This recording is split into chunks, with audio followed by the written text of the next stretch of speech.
দেখুন, আমার যেটা সবচেয়ে বেশি অবাক লাগলো যে অভিনেতা পরমব্রত চট্টোপাধ্যায় তিনি কিনা শেষ পর্যন্ত তৃণমূলের সভায়, এই প্রথমবার অভিনেতা পরমব্রত চট্টোপাধ্যায় তিনি তৃণমূলের সভায় গিয়ে তৃণমূলের মঞ্চে দাঁড়িয়ে তৃণমূলের ব্যাচ তার বুকে লাগিয়ে তিনি তৃণমূলের হয়ে ভাষণ দিচ্ছেন, তৃণমূল কংগ্রেসের হয়ে তিনি কথা বলছেন। যেই পরমব্রত চট্টোপাধ্যায় আমরা জানতাম তিনি মেরুদণ্ড ব্যক্তিত্ব একজন মানুষ, যে পরমব্রত চট্টোপাধ্যায় একজন প্রতিবাদী মানুষ, যিনি সরকারের বিরুদ্ধে কথা বলেন, যিনি বিরোধীদের বিরুদ্ধে কথা বলেন, যাকে কোনো রাজনৈতিক দল ছুতে পারেনি, সেই পরমব্রত চট্টোপাধ্যায়, যেই পরমব্রত চট্টোপাধ্যায় দিনের পর দিন এই শাসক দল বর্তমান তৃণমূল কংগ্রেসের বিরুদ্ধে একের পর এক কথা বলেছে, আরজি করের বিরুদ্ধে প্রতিবাদে পথে নেমেছিল, যেই পরমব্রত চট্টোপাধ্যায় সিনেমা ইন্ডাস্ট্রি যে সমস্ত আন্দোলনগুলো হয় তাতে একেবারে প্রথম সারিতে দাঁড়িয়ে তিনি নেতৃত্ব দিয়েছিলেন, সরকারের বিরুদ্ধে তিনি তোপ দেখেছিলেন, সরকারের বিরুদ্ধে তিনি কথা বলেছিলেন, বিভিন্ন ইস্যুতে তিনি কথা বলেছিলেন সরকারের বিরুদ্ধে। আমরা জানতাম তিনি সম্পূর্ণ একজন বুদ্ধিজীবী মানুষ, আমরা জানতাম তিনি একজন সম্পূর্ণ মেরুদণ্ড সম্পূর্ণ মানুষ, যে তিনি কখনো কোনো রাজনৈতিক দলে তিনি ঝুঁকতে পারেন না, কারণ তিনি মানুষের হয়ে কথা বলেন। সেই পরমব্রত চট্টোপাধ্যায়কে যখন দেখলাম না তৃণমূলের মঞ্চে, সবথেকে বেশি অবাক হলাম। কৃষ্ণনগর দক্ষিণের এই পূর্ণভূমি থেকে আজকে আমার এই প্রথম ব্যক্তিগতভাবে আমার রাজনৈতিক মঞ্চে যাত্রা বলা যেতে পারে শুরু হচ্ছে। আপনারা দেখছেন সাজবেলা আর আমি রয়েছে সুজয়। যদি ভিডিওটা ভালো লাগে না অবশ্যই চ্যানেলটিকে সাবস্ক্রাইব করে পাশে থাকবেন। এত বড় একজন ভালো মনের মানুষ, এত বড় একজন অভিনেতা, তিনি একজন অ্যাক্টার্স, কলকাতা ফিল্ম ইন্ডাস্ট্রি তিনি একজন নায়ক, তার মতন একজন মানুষ কিভাবে তৃণমূল কংগ্রেসের মঞ্চে যায় এবং তৃণমূলের হয়ে ভাষণ দেয়। তার বুকে ছিল তৃণমূলের ব্যাচ, যেই কথাটা বারবার বলছি।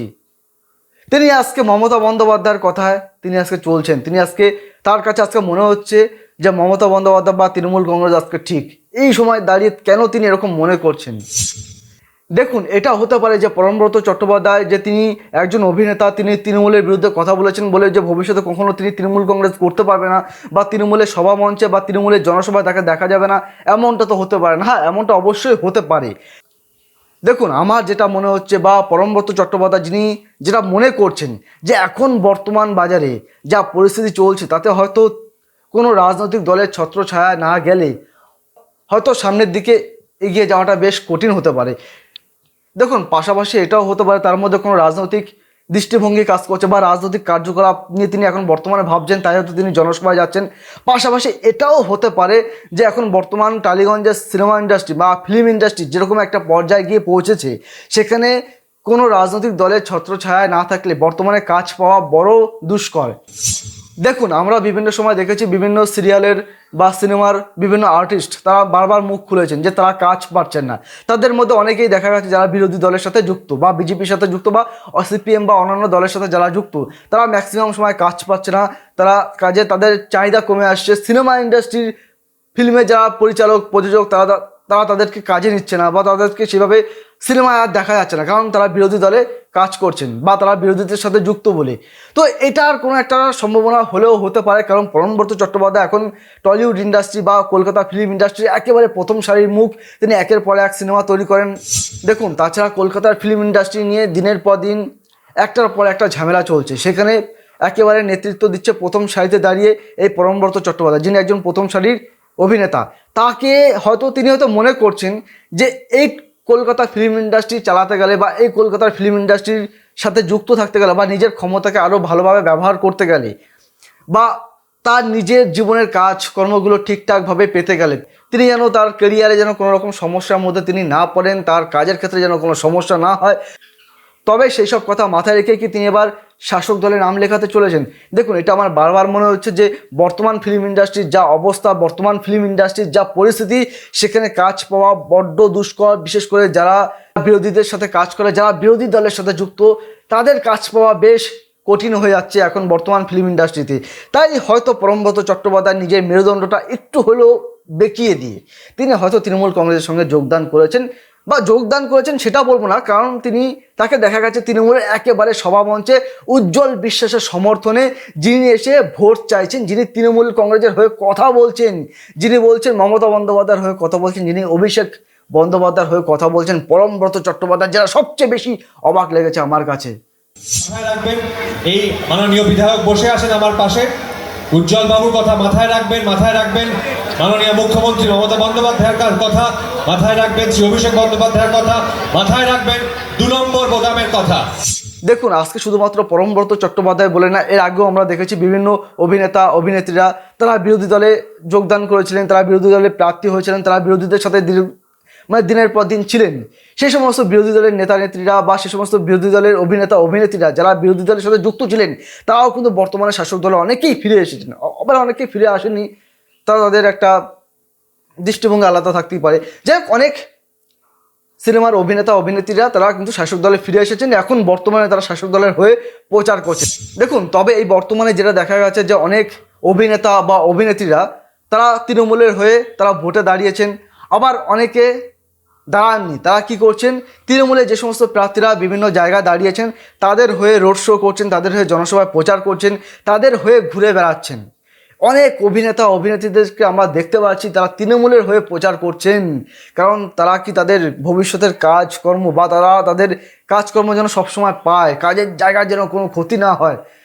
তারা কি তার জন্য কি আজ সমস্ত সেলিব্রিটিরা কি আজ তৃণমূলের দলে নাম লেখাচ্ছেন? এর আগে যখন দেখেছিলাম 2021 সালে যখন বিজেপি ক্ষমতায় প্রায় আসতে চলেছে আর কি, বিজেপি ক্ষমতায় আসবে এরকম একটা ঝড় উঠেছিল, তখনও আমরা দেখেছিলাম অনেক সেলিব্রিটিরা দলে দলে বিজেপিতে যোগদান করেছিলেন, তারাও বিজেপির হয়ে প্রার্থী হয়েছিলেন। অবশেষে তারা অনেকেই হেরে গেছেন, তারপর তারা বিজেপির সাথে আর যুক্ত থাকেননি, কারণ বিজেপি যেহেতু ক্ষমতায় নেই, সেই দলের সঙ্গে থাকলে বরং তাদের কেরিয়ারের সমস্যা হতে পারে, সেই কথা চিন্তা করে বা সেই কথা ভেবে হয়তো তারা সেই সময় আর বিজেপির সাথে যুক্ত ছিলেন না। কিন্তু মোটামুটি শাসক দলের সাথে সবাই যুক্ত, যারা হেরে গেছেন তারাও যুক্ত, যারা জিতেছেন তারা তো অবশ্যই আছেন, কারণ শাসক দল যেহেতু বর্তমান শাসক দল, তারা শাসন ব্যবস্থা রয়েছে, তাদের সাথে যুক্ত থাকলে অনেক রকম সুযোগ সুবিধা পাওয়া যায়, অনেক রকম ফ্যাসিলিটি পাওয়া যায়, কাজকর্ম দিতে কোনো সমস্যা হয় না। টালিগঞ্জ ফিল্ম ইন্ডাস্ট্রির যত রকম যা যা সমস্যা হয় সব সমস্যা থেকে একেবারে সরাসরি খুব সুন্দরভাবে সমস্যাগুলো সমাধান করা যায়। এবং সেই জন্যই কি সিনেমার এই সমস্ত অভিনেতা অভিনেত্রীরা কেন দলে দলে তৃণমূল কংগ্রেসে ফিরছেন বা তারা কেন তৃণমূল কংগ্রেসের সঙ্গে যুক্ত হচ্ছেন আমি বুঝতে পারছি না।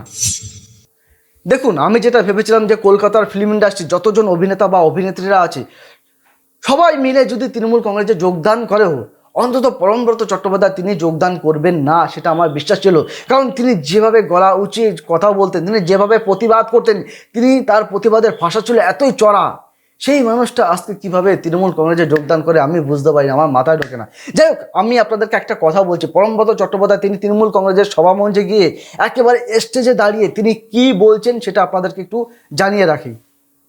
পরমব্রত জানান, কৃষ্ণনগর দক্ষিণের এই পণ্যভূমি থেকেই তার রাজনৈতিক মঞ্চে পদার্পণ হলো।